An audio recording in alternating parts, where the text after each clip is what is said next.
Hey, it's Noita Ode. So, this is the sneak peek number 2. Bali, marami lang namang nadagdag na details and something here. Ito, hindi pa tapos kasi ito yung pinaka main. Pero yeah, pag gusto mong makita yung interior, so hindi pa siya 100% finish. Pero ito yung spawn. Tapos dito mo rin makikita yung mga trading na makiklaim mo sa mga pagpatay ng mobs in-game.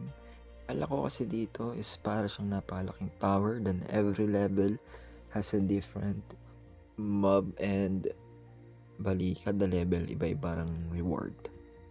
So dito ulit tayo sa PvP arena. Medyo malaki na yung progress.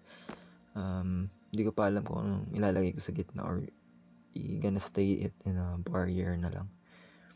Pero actually late tong upload kasi medyo mas malaki na yung difference ng ngayon dito sa video na to at sa ngayon currently, and I'm so glad na matatapos ko siya. I think sana matapos ko siya this week.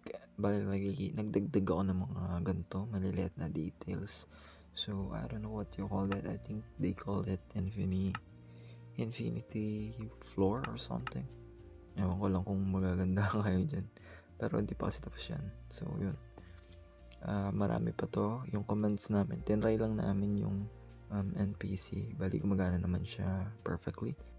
Yun lang muna, and see you na lang ulit sa sneak peek number 2. Sana tapos na to sa sneak peek number 2. Yeah, kasi medyo gusto ko nang balagbagin yung mga tropa ko eh. Charot. Okay, buyers.